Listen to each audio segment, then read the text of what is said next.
শুক্রবার রাতে চুলে তেল দিই। আজ ছেলে বলল আমি দিয়ে দিই আমি প্রথমে বলেছিলাম নিজে পারব। কিন্তু সে জেদ করল। আমি চেয়ারে বসে পড়লাম। সে আমার চুলে তেল লাগাতে শুরু করল। হঠাৎ সে আমার চুলে মুখ নিয়ে গিয়ে গভীরভাবে শ্বাস নিল। আমি বললাম কি করছিস? সে বলল আমি তোমার চুলের গন্ধ পছন্দ করি। এই গন্ধ আমাকে পাগল করে দেয় কি তার কথায় আমি অস্বস্তি বোধ করলাম। সে আরও বলল তোমার সব কিছুই আমার ভালো লাগে আমি বললাম আমি তোর মা। সে হাসল হ্যাঁ, কিন্তু তুমি একজন সুন্দরী নারীও কি তার হাত আমার কাঁধে নেমে এল। সে বলল আমি তোমাকে ভালোবাসি। শুধু ছেলের ভালোবাসা নয়, একজন পুরুষের ভালোবাসা। আমি উঠে দাঁড়াতে গেলাম। সে আমার হাত ধরে বলল তুমি কোথাও যেও না। আমার কথা শোনো। তেলের বোতল টেবিলে রাখা ছিল। সে বলল আমি তোমাকে বিয়ে করতে চাই। আমরা এই শহর ছেড়ে অন্য কোথাও চলে যাব। নতুন নামে, নতুন পরিচয়ে। কেউ জানবে না আমরা আগে কি ছিলাম। তার চোখে যে আগুন, সেটা কি সত্যিই একজন পুরুষের একজন নারীর প্রতি আকর্ষণ? এই গল্পটি সম্পূর্ণ শুনলে আপনাদের পানি অটোমেটিক বের হয়ে যাবে। যত দ্রুত সম্ভব হাতের কাছে টিস্যু নিয়ে বসে পড়ুন। বিছানার চাদর যেন নষ্ট না হয় সেটা সম্পূর্ণ খেয়াল রাখার অনুরোধ জানিয়ে গল্পটি এখন শুরু করব। তার আগে সর্বশেষ অনুরোধ, দয়া করে এমন পানি বের করার গল্প নিয়মিত শুনতে আমাদের চ্যানেলটি সকলেই সাবস্ক্রাইব করুন। ধন্যবাদ। হ্যালো বন্ধুরা, আমার নাম রুমানা খান। আমার বয়স ৩৯ বছর। আমার স্বামীর নাম তানভীর খান, বয়স ৪৩ বছর। আমাদের ২ সন্তান, শামিউল আর রিয়া। শামিউল ১৮ বছর বয়সী, বিশ্ববিদ্যালয়ে পড়ে। রিয়া ১৩ বছর বয়সী, স্কুলে যায়। আমি আজ যে ঘটনাটি আপনাদের বলতে যাচ্ছি সেটা আমার জীবনের সবচেয়ে রোমাঞ্চকর এবং রহস্যময় অভিজ্ঞতা। এই ঘটনার পর আমাদের পুরো পরিবার বদলে গেল। যখন ঘটনাটি শুরু হল, আমি কখনো ভাবিনি যে আমাদের সাধারণ জীবন এত অসাধারণ রহস্যের দিকে মোড় নেবে। সেদিন ছিল শনিবার সকাল। আমি রান্নাঘরে চা বানাচ্ছিলাম। হঠাৎ শামিউল আমার কাছে এসে বলল, মা, আজ রাতে তুমি আমার সাথে একটা কাজ করবে? আমি জিজ্ঞেস করলাম, কি কাজ? সে বলল, আমার চুল কাটতে হবে। তুমি কাটবে? আমি অবাক হলাম। সে সাধারণত সেলুনে যায়। কিন্তু আজ কেন আমাকে বলছে? সে আরও বলল, মা, তুমি আমার চুল কাটার সময় আমি তোমার চুলের গন্ধ নিতে চাই। আমি বললাম, তুই কি বলছিস? সে হাসল, মানে তোমার শ্যাম্পুর গন্ধ খুব ভালো লাগে। আমি ভাবলাম ছেলে হয়তো মজা করছে। রাতে খাওয়া দাওয়ার পর শামিউল আবার এল। বলল, মা, এখন চুল কাটবি? আমি রাজি হলাম। সে বাথরুমে চেয়ার নিয়ে গেল। আমি কাঁচি নিয়ে তার পেছনে দাঁড়ালাম। চুল কাটতে শুরু করলাম। হঠাৎ সে মাথা পেছনের দিকে হেলিয়ে আমার পেটে ঠেস দিল। বলল, মা, তুমি খুব নরম। আমি অস্বস্তি বোধ করলাম। বললাম, সোজা হয়ে বস। সে বলল, মা, তোমার হাত খুব মায়াবী। আমার মনে হচ্ছে আমি স্বর্গে আছি গু। আমি বললাম, তুই কি বলছিস? সে বলল, মা, আমি তোমাকে খুব ভালোবাসি। তুমি আমার সবচেয়ে কাছের মানুষ গো। আমি বললাম, আমিও তোকে ভালোবাসি। তুই তো আমার ছেলে গু। সে হাসল, হ্যাঁ, কিন্তু মা, তুমি একজন পূর্ণাঙ্গ নারী। তোমার সৌন্দর্য দেখে যে কেউ মুগ্ধ হবে গু। আমার হাত কাঁপতে লাগল। আমি বললাম, তুই কি বলতে চাইছিস? সে বলল, মা, তোমার কাছে আমার একটা স্বীকারোক্তি আছে। আমি তোমাকে শুধু মা হিসেবে নয়, একজন নারী হিসেবেও দেখি। আমি কাঁচি রেখে দিলাম। বললাম, তুই পাগল হয়েছিস? সে উঠে দাঁড়িয়ে আমার দিকে ঘুরল। তার চোখে এক অদ্ভুত ভাব। বলল, মা, আমি জানি এটা অস্বাভাবিক। কিন্তু আমি তোমার প্রেমে পড়েছি। আমি তোমাকে বিয়ে করতে চাই গু। আমি তো হতভম্ব। বললাম, তুই কি বলছিস? আমি তোর মা। সে বলল, মা, আমরা এই শহর ছেড়ে অন্য কোথাও চলে যাব। নতুন পরিচয় নিয়ে। কেউ জানবে না আমরা আগে কি সম্পর্কে ছিলাম। আমি বললাম, তুই একদম পাগল হয়েছিস। আমি তোর মা। এটা কখনো হতে পারে না গি। সে বলল, মা, তুমি একবার ভেবে দেখো। আমরা কত সুখী হতে পারি। আমি রাগ করে বললাম, তুই আমার কাছ থেকে চলে যা। আমি এসব কথা শুনতে চাই না। সে বলল, মা, তুমি রাগ করো না। আমি তোমাকে সত্যি ভালোবাসি। আমি বাথরুম থেকে বেরিয়ে এলাম। মনটা খারাপ হয়ে গেল। কি করব বুঝতে পারছিলাম না। ছেলে আমাকে এভাবে দেখছে, এটা কিভাবে সম্ভব? আমি ভাবলাম হয়তো ছেলের মানসিক কোনো সমস্যা হয়েছে। পরের দিন রবিবার।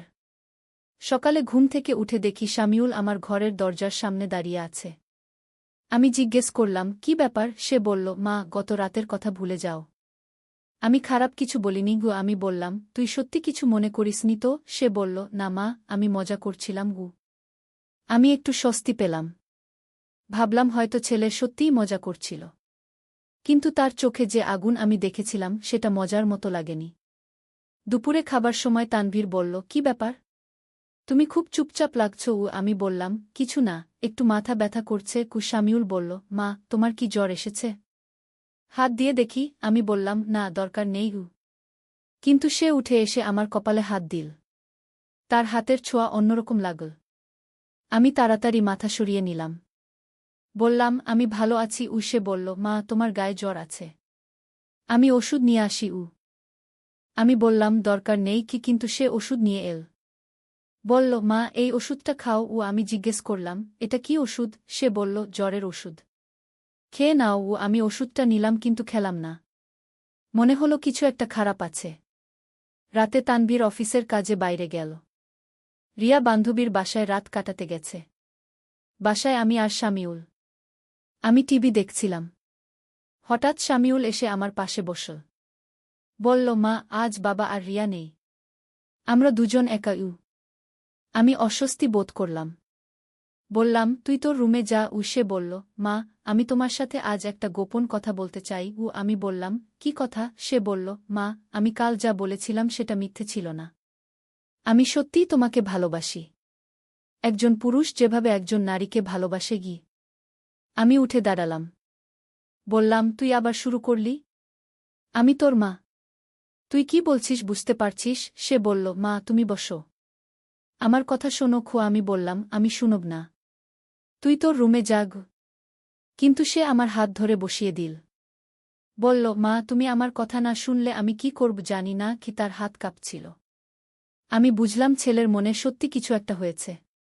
আমি বললাম, তুই কি করতে চাইছিস? সে বলল, মা, আমি তোমাকে আমার স্ত্রী বানাতে চাই। আমি চিৎকার করে বললাম, তুই পাগল, আমি তোর মা। সে বলল, মা, তুমি চিৎকার করো না, পাড়া প্রতিবেশী শুনে ফেলবে। আমি বললাম, আমি পুলিশে খবর দেব। সে হাসল, মা, পুলিশে কি বলবে? তোমার ছেলে তোমাকে ভালোবাসে। আমি বুঝলাম সে আমাকে কোণঠাসা করে দিয়েছে। সে বলল, মা, তুমি একবার আমার প্রস্তাবটা ভেবে দেখো, আমরা এই শহর ছেড়ে অন্য কোথাও চলে যাব, নতুন নামে, নতুন পরিচয়ে। কেউ জানবে না আমরা আগে মা ছেলে ছিলাম। আমি বললাম, এটা অসম্ভব, আমার স্বামী আছে, মেয়ে আছে।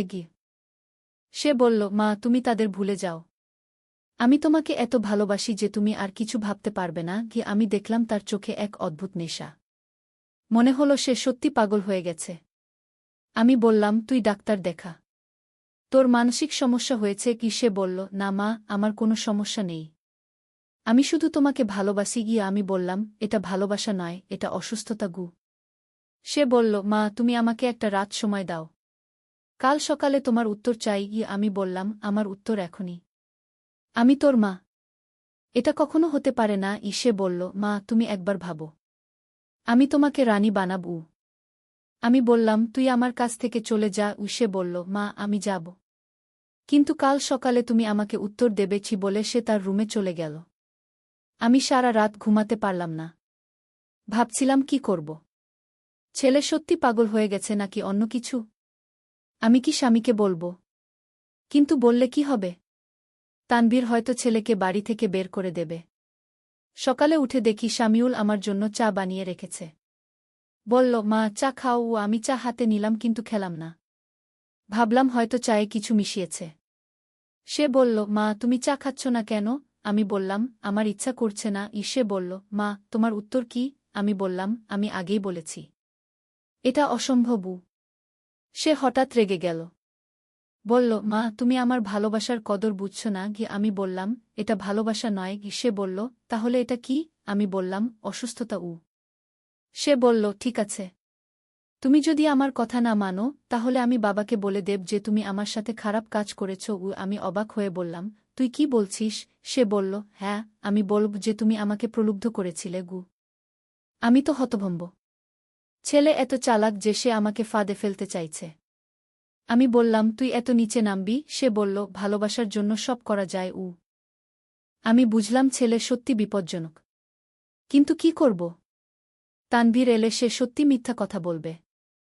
আমি বললাম, তুই কি চাইছিস? সে বলল, আমি চাই তুমি আমার প্রেমে পড়ো।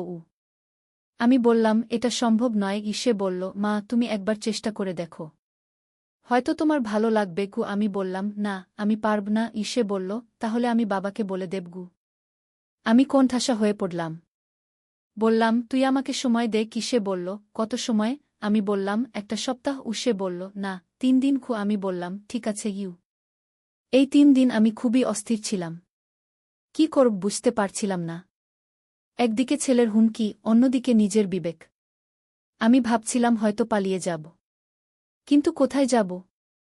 আর তানভীর আর রিয়াকে ছেড়ে কিভাবে যাব? তৃতীয় দিন শামিউল আমার কাছে এল। বলল, মা, তোমার উত্তর কি? আমি কিছু বলার আগেই সে বলল, মা, আমি তোমার জন্য একটা সারপ্রাইজ এনেছি। আমি জিজ্ঞেস করলাম, কি সারপ্রাইজ? সে একটা ছোট বক্স বের করল। বলল, এটা তোমার জন্য। আমি বক্সটা খুললাম। ভিতরে একটা আংটি। আমি বললাম, এটা কি? সে বলল, বাগদানের আংটি। তুমি এটা পরে নাও। আমি বললাম, আমি এটা পরব না। সে বলল, তাহলে আমি এখনই বাবাকে ফোন দিয়ে বলি যে তুমি আমাকে প্রলুব্ধ করেছিলে। আমি দেখলাম সে সত্যি ফোন করতে যাচ্ছে। আমি তাড়াতাড়ি তার হাত ধরে বললাম, তুই ফোন করো না। সে বলল, তাহলে আংটিটা পরো। আমি অগত্যা আংটিটা নিলাম, কিন্তু পরলাম না। সে বলল, মা, তুমি আংটিটা পরছ না কেন? আমি বললাম, আমি পরতে পারছি না। সে বলল, আমি পরিয়ে দিই। বলে সে জোর করে আমার আঙুলে আংটিটা পরিয়ে দিল। আংটিটা পরার সাথে সাথে আমার মনে হলো কিছু একটা অদ্ভুত হচ্ছে। মাথা ঘুরতে লাগল। আমি বললাম, আমার মাথা ঘুরছে। সে বলল, মা, তুমি বসো। আমি বসলাম। কিছুক্ষণ পর আমার মাথা পরিষ্কার হল, কিন্তু মনে হলো কিছু একটা বদলে গেছে। শামিউলকে আর আগের মতো লাগছিল না, তাকে একজন পুরুষের মতো লাগছিল। সে বলল, মা, তুমি কেমন বোধ করছ? আমি বললাম, কিছু অদ্ভুত লাগছে। সে বলল, তুমি আমাকে কেমন দেখতে পাচ্ছ? আমি বললাম, তোকে তোকে একজন পুরুষের মতো লাগছে। সে খুশি হয়ে বলল, তাহলে আংটির জাদু কাজ করেছে। আমি বললাম, কোন আংটির জাদু? সে বলল, এই আংটিটা জাদুকরি। এটা পরলে তুমি আমাকে তোমার ছেলে নয়, একজন পুরুষ হিসেবে দেখবে। আমি অবাক হয়ে বললাম, তুই কোথা থেকে এই আংটি পেলি? সে বলল, একজন তান্ত্রিকের কাছ থেকে। আমি বললাম, তান্ত্রিক? সে বলল, হ্যাঁ, সে বলেছে এই আংটি যেই পরবে সে তার বিপরীত লিঙ্গের যেকোনো মানুষের প্রেমে পড়বে যাকে সে দেখবে। আমি চেষ্টা করলাম আংটিটা খুলতে, কিন্তু খুলছে না।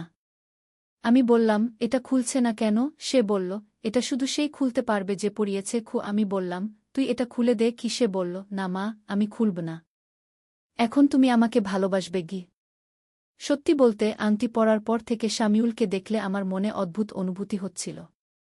তাকে একজন সুদর্শন পুরুষ মনে হচ্ছিল, কিন্তু আমার বিবেক বলছিল এটা ভুল। সে আমার কাছে এসে বলল, মা, এখন তুমি আমার হও। আমি বললাম, না, আমি তোর মা। কিন্তু আমার কণ্ঠস্বর আগের মতো জোরালো ছিল না। সে বুঝতে পারল আংটির প্রভাব কাজ করছে। সে আমার হাত ধরে বলল, মা, তুমি আমার সাথে দূরে কোথাও চলে চলো। আমি বললাম, আমি পারব না। সে বলল, কেন? তুমি তো এখন আমাকে ভালোবাসো। হঠাৎ দরজায় ঘণ্টি বাজল। আমি উঠে গিয়ে দরজা খুললাম। দেখি একজন বয়স্ক লোক দাঁড়িয়ে আছে। তিনি বললেন, আমি তান্ত্রিক রবীন্দ্রনাথ। আমি অবাক হয়ে বললাম, আপনি কে? তিনি বললেন, আপনার ছেলে আমার কাছ থেকে একটা আংটি নিয়েছে। আমি বললাম, হ্যাঁ। তিনি বললেন, সেই আংটি আপনি পরেছেন? আমি বললাম, হ্যাঁ, কিন্তু এটা খুলছে না। তিনি বললেন, আমি খুলে দিতে পারি, কিন্তু তার আগে আপনাকে একটা সত্য বলি। আমি বললাম, কি সত্য? তিনি বললেন, এই আংটি আসলে জাদুকরি নয়। আমি অবাক হয়ে বললাম, মানে? তিনি বললেন, এটা একটা সাধারণ আংটি, কিন্তু আপনার ছেলে যখন আমার কাছে এসেছিল তখন আমি বুঝেছিলাম সে মানসিকভাবে অসুস্থ। আমি বললাম, তাহলে আমার এই অনুভূতি? তিনি বললেন, এটা মনস্তাত্ত্বিক প্রভাব। আপনি বিশ্বাস করেছেন যে আংটিটা জাদুকরি, তাই আপনার মন সেই অনুযায়ী কাজ করছে। এই সময় শামিউল এসে বলল, তুমি কে? তান্ত্রিক বললেন, আমি সেই ব্যক্তি যার কাছ থেকে তুমি আংটি নিয়েছ। শামিউল বলল, আপনি কেন এসেছেন? তান্ত্রিক বললেন, তুমি যা করছো এটা ভুল। তুমি তোমার মাকে কষ্ট দিচ্ছ। শামিউল বলল, আমি তাকে ভালোবাসি। তান্ত্রিক বললেন, এটা ভালোবাসা নয়, এটা অসুস্থতা। আমি বললাম, আপনি আংটিটা খুলে দিন। তান্ত্রিক বললেন, অবশ্যই। তিনি আমার হাত নিয়ে আংটিটা সহজেই খুলে ফেললেন। আংটি খোলার সাথে সাথে আমার মাথা পরিষ্কার হয়ে গেল। আমি শামিউলের দিকে তাকালাম। সে আবার আমার ছেলে। আমি তার দিকে রেগে বললাম, তুই কি করেছিল? সে মাথা নিচু করে বলল, মা, আমি ভুল করেছি। তান্ত্রিক বললেন, ছেলের মানসিক চিকিৎসা দরকার।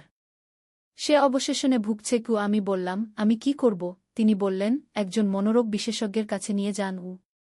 শামিউল কাঁদতে লাগল। বলল, মা, আমি সত্যি তোমাকে ভালোবাসি। কিন্তু এটা ভুল উপায়ে। আমি তার মাথায় হাত বুলিয়ে বললাম, তুই আমার ছেলে। আমি তোকে ভালোবাসি। কিন্তু সেটা মায়ের ভালোবাসা। তান্ত্রিক চলে যাওয়ার পর আমি শামিউলকে নিয়ে ডাক্তারের কাছে গেলাম। ডাক্তার বললেন, এটা অ্যাটাচমেন্ট ডিসঅর্ডার। চিকিৎসায় ভালো হয়ে যাবে। কিন্তু এই ঘটনার পর আমাদের পরিবারে অনেক সমস্যা হল। তানভীর যখন সব জানল, সে খুব রেগে গেল। সে শামিউলকে বাড়ি থেকে বের করে দিতে চাইল। কিন্তু আমি বাধা দিলাম। আমি বললাম, সে আমার ছেলে। আমি তাকে ছাড়ব না। তানভীর বলল, সে তোমার সাথে এমন আচরণ করেছে। আমি বললাম, সে অসুস্থ ছিল। এখন চিকিৎসা নিচ্ছে। তানভীর রাগ করে বলল, আমি এই ছেলেকে আর সহ্য করতে পারব না। আমি বললাম, তুমি ধৈর্য ধরো। সে ভালো হয়ে যাবে। কিন্তু তানভীর আমার কথা শুনল না। সে একদিন শামিউলকে বলল, তুই এই বাড়িতে থাকতে পারবি না। শামিউল কাঁদতে লাগল। বলল, বাবা, আমি ভুল করেছি। কিন্তু আমি মাকে ভালোবাসি। তানভীর বলল, তোর ভালোবাসা অসুস্থ।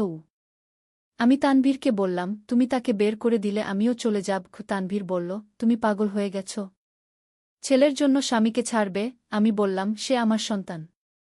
আমি তাকে ছাড়তে পারি না। অনেক ঝগড়াঝাটির পর তানভীর রাজি হল শামিউলকে বাড়িতে রাখতে। কিন্তু শর্ত দিল যে সে নিয়মিত ডাক্তারের কাছে যাবে। শামিউল ৩ মাস ধরে চিকিৎসা নিল। ডাক্তার বললেন, সে অনেক ভালো হয়েছে। এখন আর কোনো সমস্যা নেই। আমি খুশি হলাম। কিন্তু শামিউলের আচরণে এখনও কিছু অদ্ভুততা ছিল।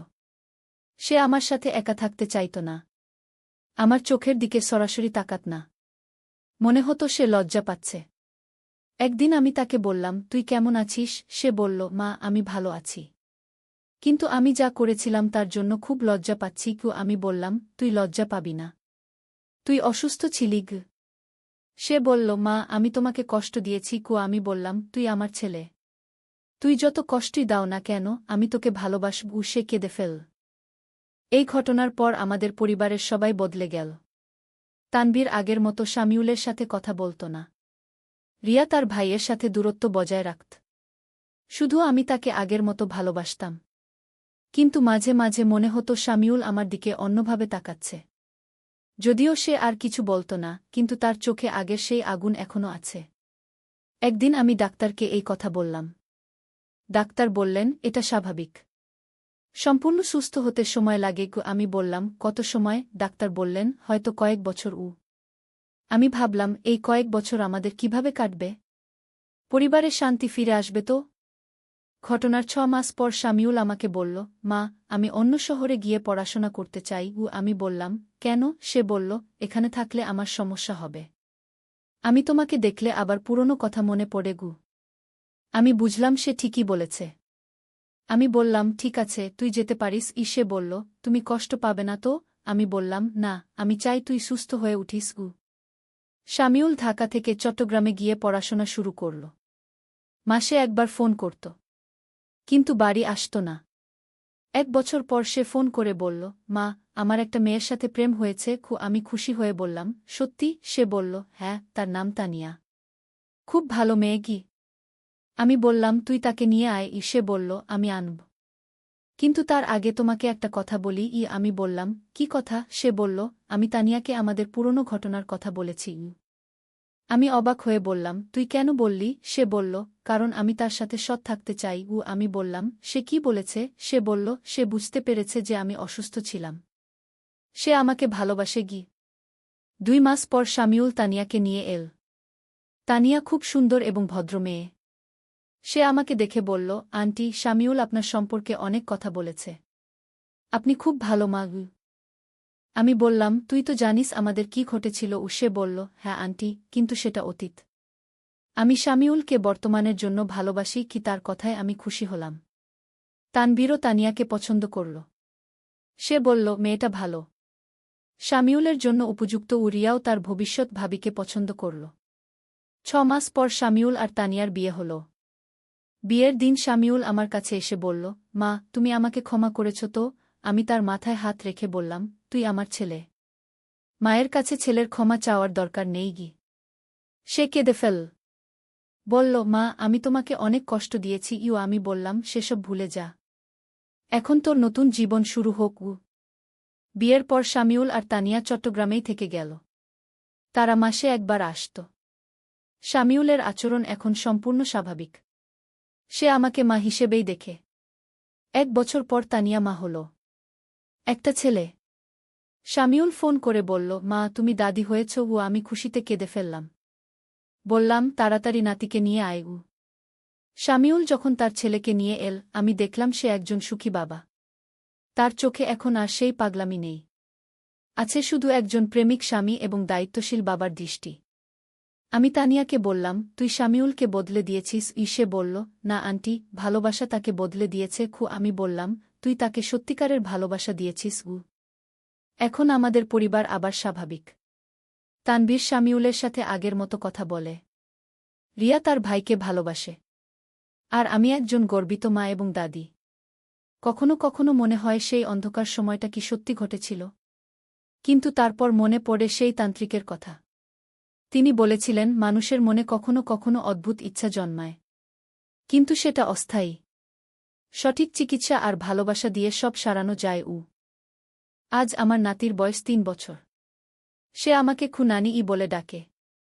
শামিউল যখন তার ছেলেকে নিয়ে খেলে, আমি দেখি একজন স্বাভাবিক বাবাকে, যে কিনা একসময় আমাকে অন্যভাবে দেখত। এই গল্প বলার উদ্দেশ্য হল, পরিবারে যে কোনো সমস্যা হতে পারে, কিন্তু ধৈর্য, ভালোবাসা আর সঠিক চিকিৎসা দিয়ে সব সমস্যার সমাধান সম্ভব। আমি আজ একজন সুখী মা, স্ত্রী এবং দাদি। আমার ছেলে সুস্থ, আমার পরিবার শান্তিতে। আর সেই জাদুকরি আংটি, সেটা আসলে জাদুকরি ছিল না। ছিল শুধু আমাদের মনের ভুল। কিন্তু সেই ভুল থেকেই আমরা শিখেছি যে পরিবারের ভালোবাসা সবচেয়ে বড় শক্তি। এই গল্পের মাধ্যমে আমি বলতে চাই, জীবনে অনেক রহস্য আছে, কিন্তু সবচেয়ে বড় রহস্য হল মানুষের মন। সেই মনকে সঠিক পথে পরিচালিত করতে পারলে যে কোনো অসম্ভবকে সম্ভব করা যায়। একদিন আলী সাহেব সোহেলের অফিসে এলেন। সোহেল তাকে দেখে অবাক হয়ে গেল। স্যার, আপনি এখানে? হ্যাঁ সোহেল, তোমার অফিস একবার দেখতে চাইলাম। খুব সুন্দর হয়েছে। আলী সাহেব পুরো অফিস ঘুরে দেখলেন। কর্মচারীদের সাথে কথা বললেন। তারপর সোহেলের রুমে এসে বসলেন। সোহেল, তুমি অনেক দূর এসেছ। মনে আছে 7 বছর আগে তুমি যখন আমার অফিসে প্রথম এসেছিলে চা বানানোর কাজ করতে? হ্যাঁ স্যার, সব মনে আছে। আমি গর্বিত যে আমি তোমাকে একটা সুযোগ দিয়েছিলাম, আর তুমি সেই সুযোগকে কাজে লাগিয়েছ। জানো সফলতার মূল সূত্র কি? কি স্যার? কঠোর পরিশ্রম, সততা আর হাল না ছাড়া। তোমার মধ্যে এই 3টা গুণই আছে। সোহেল চোখে জল নিয়ে বলল, আপনি না থাকলে আজ আমি এখানে পৌঁছাতে পারতাম না স্যার। না সোহেল, আমি শুধু একটা দরজা খুলে দিয়েছিলাম। ভেতরে ঢুকে পথ তৈরি করেছ তুমি নিজে। আলী সাহেব চলে যাওয়ার আগে বললেন, আমার একটা বড় প্রজেক্ট আছে, একটা 20 ফ্লোর বিজনেস টাওয়ার। আমি চাই তুমি এই প্রজেক্টে আমার সাথে পার্টনার হও। 50-50। রাজি? সোহেল অবাক হয়ে গেল। এত বড় প্রজেক্ট? স্যার, আমার কি যথেষ্ট সামর্থ্য আছে? আছে, আমি বিশ্বাস করি। সোহেল রাজি হয়ে গেল। এটা তার জীবনের সবচেয়ে বড় প্রজেক্ট হবে। 50 অধ্যায়, বড় চ্যালেঞ্জ। 20 ফ্লোর বিজনেস টাওয়ারের কাজ শুরু হল। এটা সোহেলের জীবনের সবচেয়ে বড় চ্যালেঞ্জ। প্রজেক্টের বাজেট প্রায় 10 করোড় টাকা। সোহেলকে 5 করোড় টাকা ইনভেস্ট করতে হবে। সোহেল তার সব সঞ্চয়ে, ব্যাংক লোন আর কিছু ইনভেস্টর থেকে টাকা জোগাড় করল। এটা একটা বিশাল ঝুঁকি। যদি প্রজেক্ট ব্যর্থ হয়, সব শেষ। মিনা চিন্তিত ছিল। সোহেল, এত বড় ঝুঁকি নেওয়া ঠিক হবে? মিনা, জীবনে বড় কিছু করতে হলে ঝুঁকি নিতে হয়। আমি এই সুযোগ হাতছাড়া করতে চাই না।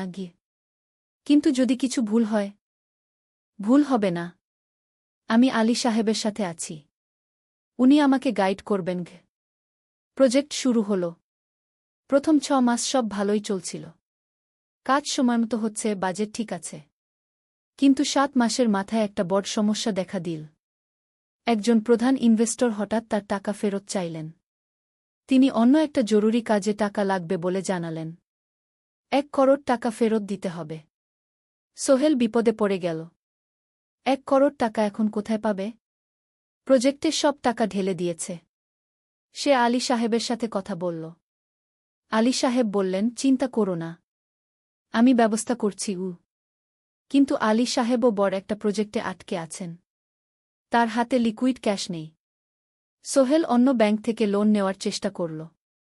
কিন্তু ব্যাংক বলল, ইতিমধ্যে তার অনেক লোন আছে, নতুন লোন দিতে পারবে না। সোহেল রাতে ঘুমাতে পারছিল না। খাওয়া দাওয়া বন্ধ করে দিয়েছিল। মিনা তাকে দেখে খুব চিন্তিত হয়ে গেল। সোহেল, প্লিজ নিজেকে এভাবে শেষ করে ফেলো না। কোনো একটা রাস্তা বের হবেই কি। কিন্তু সোহেল কোনো রাস্তা দেখতে পাচ্ছিল না। ইনভেস্টর 15 দিন সময় দিয়েছে। 15 দিনের মধ্যে টাকা ফেরত না দিলে তিনি আইনি ব্যবস্থা নেবেন। 10 দিন কেটে গেল। সোহেল কোনো সমাধান খুঁজে পেল না। সে প্রায় হাল ছেড়ে দিয়েছিল। 11 দিনের দিন একটা অপ্রত্যাশিত ঘটনা ঘটল। জাহিদ ভাই, সোহেলের পুরনো সহকর্মী, তার অফিসে এলেন। জাহিদ ভাই এখন একটা রিয়েল এস্টেট কোম্পানিতে সিনিয়র ম্যানেজার। সোহেল, আমি তোমার সমস্যার কথা শুনেছি। হ্যাঁ ভাই, আমি বিপদে পড়েছি। আমি তোমাকে সাহায্য করতে চাই। আমার কিছু সঞ্চয় আছে, 5 লাখ টাকা। তুমি নাও। সোহেল চোখে জল নিয়ে বলল, ভাই আমি কিছু বলার দরকার নেই। তুমি আমাকে অনেক কিছু শিখিয়েছ। তোমার কাছ থেকে পরিশ্রম আর সততা শিখেছি। এখন আমার পালা তোমাকে সাহায্য করার। জাহিদ ভাই চলে যাওয়ার পর আরও 2 জন এলো। একজন সোহেলের পুরনো ক্লায়েন্ট, আরেকজন তার কর্মচারী। 2 জন মিলে আরও 8 লাখ টাকা দিল। করিম মামা 20 লাখ টাকা ব্যবস্থা করলেন। তার কিছু বন্ধুদের কাছ থেকে ধার করে। মিনা তার সব গয়না বিক্রি করে 10 লাখ টাকা দিল। সবাই মিলে প্রায় 45 লাখ টাকা জোগাড় হল। বাকি 65 লাখ টাকা সোহেল তার অফিসের সব অ্যাসেট বিক্রি করে আর একটা প্রাইভেট ফিন্যান্স কোম্পানি থেকে উচ্চ সুদে লোন নিয়ে ব্যবস্থা করল। ঠিক 14 দিনের দিন সোহেল ইনভেস্টরকে 1 করোড় টাকা ফেরত দিল। ইনভেস্টর টাকা নিয়ে চলে গেলেন। সোহেল তার অফিসে ফিরে এসে চেয়ারে বসে কাঁদল। এত চাপ, এত টেনশন, সব যেন একসাথে বের হয়ে এলো। মিনা এসে তাকে জড়িয়ে ধরল। আমরা পেরেছি সোহেল, আমরা পেরেছি। 16 অধ্যায়, পুনরুদ্ধার। এই ঘটনার পর সোহেল আরও সাবধান হয়ে গেল। সে বুঝল, ব্যবসায় শুধু সাহস নয়, বুদ্ধিও লাগে। ঝুঁকি নিতে হয়, কিন্তু হিসাব করে। প্রজেক্ট চলতে থাকল। এবার সোহেল আরও সতর্কতার সাথে সবকিছু পরিচালনা করল। প্রতিটা খরচ হিসাব করল, প্রতিটা সিদ্ধান্ত ভেবেচিন্তে নিল। আরও 1 বছর পর 20 ফ্লোর বিজনেস টাওয়ার সম্পন্ন হল। চমৎকার বিল্ডিং, শহরের অন্যতম সুন্দর ভবন। বিল্ডিংয়ের উদ্বোধন অনুষ্ঠানে শহরের মেয়র এলেন। অনেক ব্যবসায়ী, সাংবাদিক এলো। সোহেলের নাম পত্রিকায় ছাপা হল। স্বপ্নের শহরে এক তরুণ উদ্যোক্তার সফলতার গল্প। প্রজেক্ট থেকে সোহেলের লাভ হল প্রায় 2 করোড় টাকা। এই টাকা দিয়ে সে সব ঋণ শোধ করল। জাহিদ ভাইয়ের টাকা ফেরত দিল। করিম মামার ঋণ শোধ করল। যারা সাহায্য করেছিল সবাইকে টাকা ফেরত দিল। মিনার জন্য নতুন গয়না কিনা, আরও সুন্দর। তার মাকে গ্রামে একটা নতুন পাকা বাড়ি বানিয়ে দিল। মা কাঁদতে কাঁদতে বললেন, তোর বাবা বেঁচে থাকলে কত খুশি হতো। তুই আমার সব স্বপ্ন পূরণ করেছিস। সোহেল নিজেদের জন্য একটা ফ্ল্যাট কিনা, 4 রুমের ফ্ল্যাট, সমুদ্রের কাছে। এখন আর ভাড়া বাড়িতে থাকতে হয় না। 17 অধ্যায়, প্রতিদান।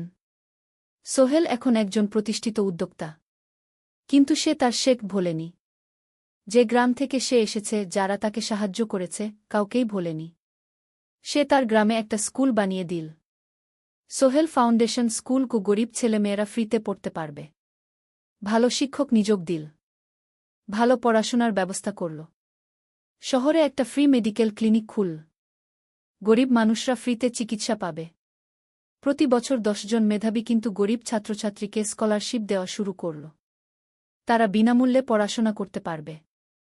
একদিন একটা টিভি চ্যানেল সোহেলের ইন্টারভিউ নিতে এলো। আপনার সফলতার গোপন সূত্র কি? সোহেল একটু ভেবে বলল, কঠোর পরিশ্রম, সততা আর হাল না ছাড়া। এই তিনটা জিনিস যদি কারো মধ্যে থাকে, সে যে কোনো কিছু অর্জন করতে পারে। আর সবচেয়ে বড় কথা, যারা আমাকে সাহায্য করেছে তাদের ছাড়া আমি কিছুই না। একা কেউ সফল হতে পারে না। আপনার পরবর্তী স্বপ্ন কি? আমি চাই আরও মানুষকে সাহায্য করতে। আমার মতো যারা গ্রাম থেকে শহরে আসে তাদের জন্য একটা ট্রেনিং সেন্টার খুলব। তারা সেখানে বিভিন্ন স্কিল শিখতে পারবে, চাকরি পাবে, নিজের পায়ে দাঁড়াতে পারবে। অষ্টাদশ অধ্যায়, নতুন প্রজন্ম। আরও 5 বছর কেটে গেল। সোহেল এখন ৪৫ বছরের। তার মেয়ে সারা এখন ৯ বছরের। স্কুলে ক্লাস 4-এ পড়ে। খুব মেধাবী মেয়ে। একদিন সারা বাবাকে জিজ্ঞেস করল, বাবা, তুমি কিভাবে এত বড় হলে? আমার বন্ধুরা বলে তুমি একজন সফল মানুষ গো। সোহেল তাকে কোলে নিয়ে বসল। বাবা, তুমি জানো তোমার দাদু ছিলেন একজন স্কুল শিক্ষক। খুব সৎ মানুষ। কিন্তু আমরা গরিব ছিলাম। আমি রিকশা চালাতাম। রিকশা?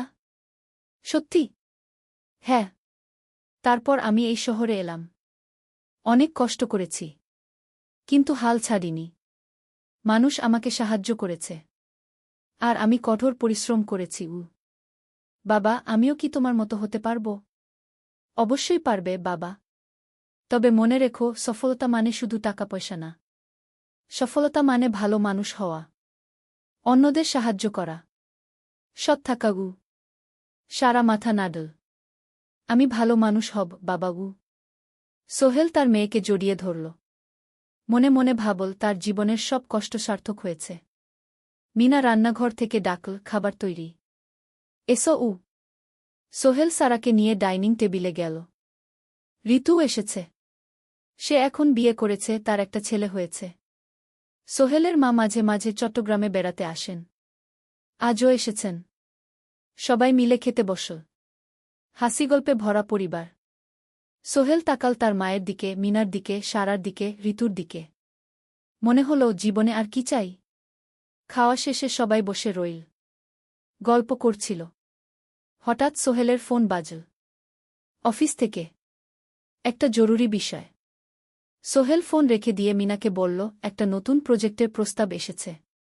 একটা এতিমখানা বানানোর কাজ। সরকারি প্রজেক্ট। তুমি নেবে? অবশ্যই। এটা আমার স্বপ্নের প্রজেক্ট। যেসব বাচ্চাদের বাবা মা নেই তাদের জন্য একটা সুন্দর জায়গা। মিনা হাসল। তুমি কখনো বদলাও না। এখনো অন্যদের কথা ভাবো। এটাই তো জীবন মিনা। শুধু নিজের জন্য বাঁচলে কি হবে? 49 অধ্যায়, উত্তরাধিকার। 10 বছর আরও কেটে গেল। সোহেল এখন 55 বছরের। তার চুলে পাক ধরেছে। কিন্তু শক্তি এখনও আগের মতোই। সারা এখন 19 বছরের। সে বিশ্ববিদ্যালয়ে ইঞ্জিনিয়ারিং পড়ছে। সে চায় বাবার মতো কনস্ট্রাকশন ইন্ডাস্ট্রিতে কাজ করতে। একদিন সারা বাবাকে বলল, বাবা, আমি তোমার কোম্পানিতে কাজ করতে চাই। এখনও তো তোর পড়াশোনা বাকি। জানি। কিন্তু আমি এখন থেকেই শিখতে চাই। ছুটির দিনে তোমার সাথে সাইটে যেতে চাই। দেখতে চাই কিভাবে কাজ হয়। সোহেল খুশি হয়ে গেল। তার মেয়ে তার পথ অনুসরণ করতে চায়। ঠিক আছে। কিন্তু শর্ত হল, তোকে সবকিছু নিজ থেকে শিখতে হবে। কোনো স্পেশাল ট্রিটমেন্ট পাবি না। আমি তো তাই চাই বাবাগু। সারা তার বাবার সাথে কাজ শিখতে শুরু করল। সে দেখল কিভাবে শ্রমিকরা কাজ করে, কিভাবে ম্যাটেরিয়াল বাছাই করতে হয়, কিভাবে একটা প্রজেক্ট ম্যানেজ করতে হয়। সোহেল তাকে কোনো সহজ পথ দিল না। সারাকেও সবার মতো কষ্ট করতে হল। সাইটে রোদে দাঁড়িয়ে থাকতে হল। শ্রমিকদের সাথে কথা বলতে হল। কিন্তু সারা হাল ছাড়ল না। সে তার বাবার মেয়ে। পরিশ্রম করতে জানে। 3 বছর পর সারা গ্রাজুয়েট হল। সে সোহেলের কোম্পানিতে জুনিয়র প্রজেক্ট ম্যানেজার হিসেবে যোগ দিল। সোহেল ধীরে ধীরে সারাকে বড় দায়িত্ব দিতে শুরু করল। সারা তার বাবার মতোই সৎ, পরিশ্রমী। 20 অধ্যায়, সমাপ্তি নয়, নতুন শুরু। আরও 5 বছর পর। সোহেল এখন 60 বছরের। সে সিদ্ধান্ত নিল, এবার অবসর নেওয়ার সময় এসেছে। কোম্পানির দায়িত্ব সারাকে দেবে। একটা অনুষ্ঠান করা হল। সোহেল আনুষ্ঠানিকভাবে কোম্পানির চেয়ারম্যান পদ থেকে অবসর নিল। সারা হল নতুন ম্যানেজিং ডিরেক্টর। সোহেল তার বক্তব্যে বলল, আমি যখন এই শহরে এসেছিলাম আমার পকেটে ছিল মাত্র ৫,০০০ টাকা। একটা ছোট্ট ব্যাগ। আর অনেক স্বপ্ন। আজ ৪০ বছর পর আমি পেছনে ফিরে তাকাই, দেখি একটা দীর্ঘ পথ। সেই পথে অনেক কষ্ট ছিল, অনেক বাধা ছিল। কিন্তু ছিল অনেক ভালোবাসাও। অনেক মানুষের সাহায্যও। আমি বিশ্বাস করি সফলতা একা আসে না। এটা আসে অনেক মানুষের সমর্থন, ভালোবাসা আর বিশ্বাস নিয়ে। আমি যা কিছু অর্জন করেছি তা আমার একার না। এটা আমার পরিবারের, আমার কর্মচারীদের, আমার বন্ধুদের, সবার। আজ আমি আমার মেয়ে সারার হাতে এই দায়িত্ব তুলে দিচ্ছি। আমি জানি সে আমার চেয়ে ভালো করবে। কারণ সে শিখেছে আমার ভুল থেকে, আমার অভিজ্ঞতা থেকে। অনুষ্ঠান শেষ হল। সবাই চলে গেল। সোহেল আর মিনা অফিসে একা দাঁড়িয়ে রইল। মিনা, মনে আছে আমরা প্রথম কখন দেখা হয়েছিলাম?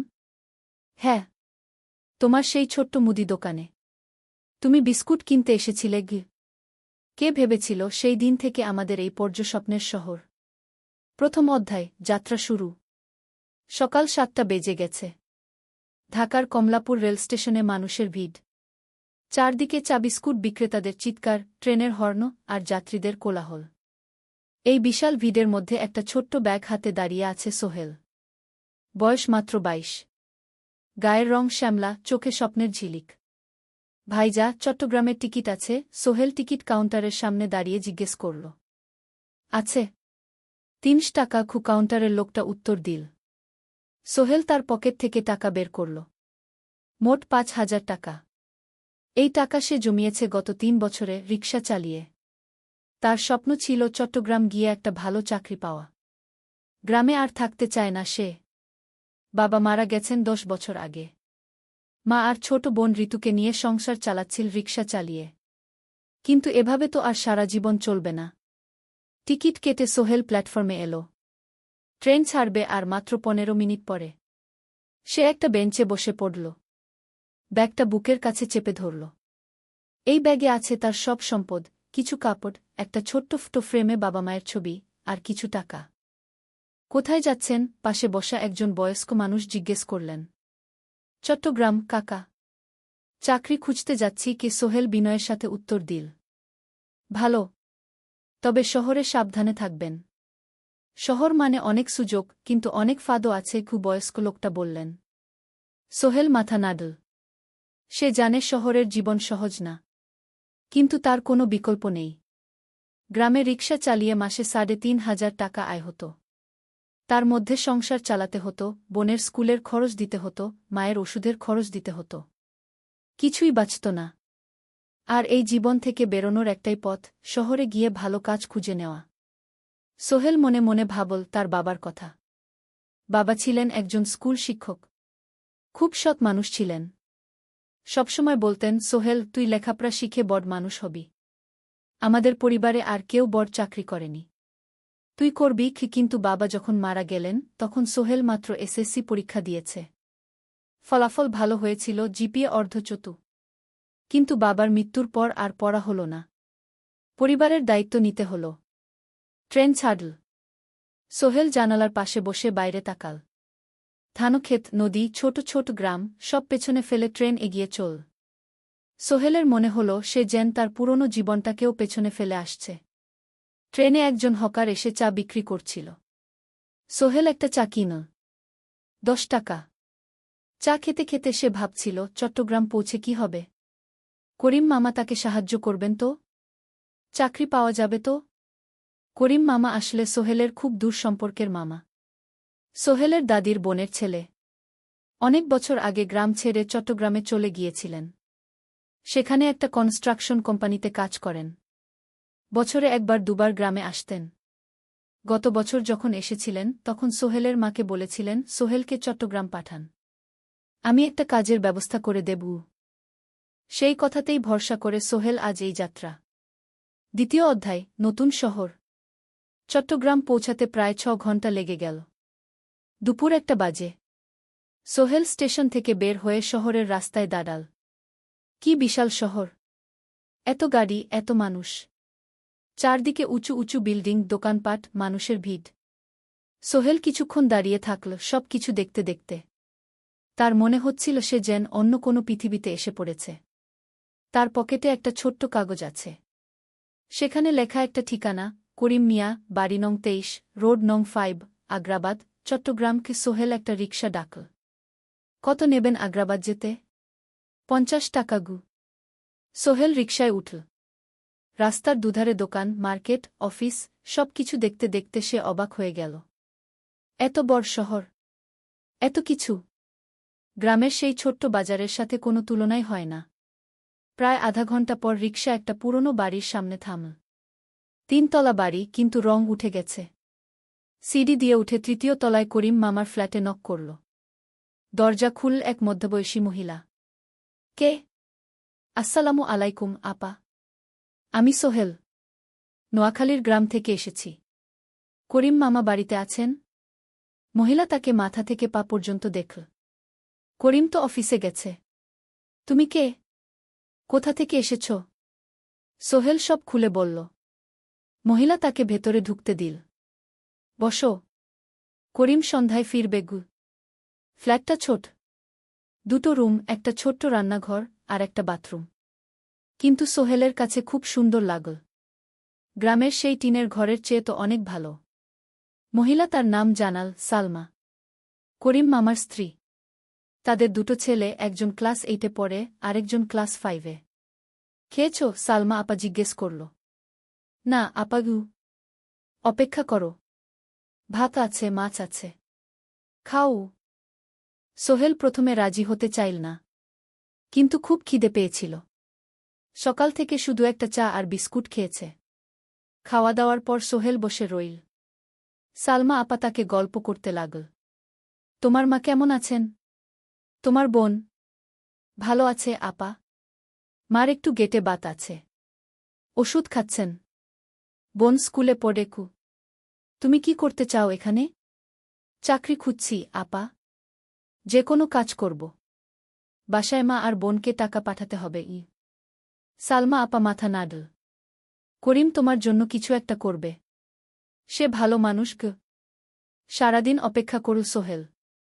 সন্ধ্যা 6টায় করিম মামা ফিরলেন। 50-এর কাছাকাছি বয়স, কালো রঙের প্যান্ট শার্ট পরা, হাতে একটা ব্যাগ। আরে সোহেল, কবে এলি? করিম মামা খুশি হয়ে বললেন। আজ সকালে মামা গু। করিম মামা তাকে জড়িয়ে ধরলেন। অনেকদিন পর দেখলাম। কেমন আছিস? ভালো আছি মামা গি। ভালো করেছিস এসে। এখানে অনেক সুযোগ আছে। তোর জন্য একটা কাজের ব্যবস্থা করে দেব। তবে প্রথমে কয়েকদিন এখানে থাক। শহরটা একটু চিনে নে। তারপর কাজে যোগ দিবি। সোহেলের মনে আসার আলো জ্বল। সে ভাবল হয়তো তার ভাগ্য এবার পাল্টাবে। 3য় অধ্যায়, প্রথম চাকরি। 1 সপ্তাহ পরে করিম মামা সোহেলকে তার কোম্পানিতে নিয়ে গেলেন। কোম্পানির নাম আলামিন কনস্ট্রাকশন। অফিসটা শহরের কেন্দ্রে, 5 তলা একটা বিল্ডিংয়ের দোতলায়। মালিক আলী সাহেব। 50-এর কাছাকাছি বয়স, মোটা চেহারা, চোখে সোনার ফ্রেমের চশমা। বড়লোক মানুষ, কিন্তু খুব কড়া। এই ছেলেটাকে কি কাজে লাগাবেন? আলী সাহেব করিম মামাকে জিজ্ঞেস করলেন। স্যার, ও আমার আত্মীয়। গ্রাম থেকে এসেছে। খুব পরিশ্রমী। যে কোনো কাজে লাগাতে পারেন। আলী সাহেব সোহেলের দিকে তাকালেন। তুমি কি পড়েছ?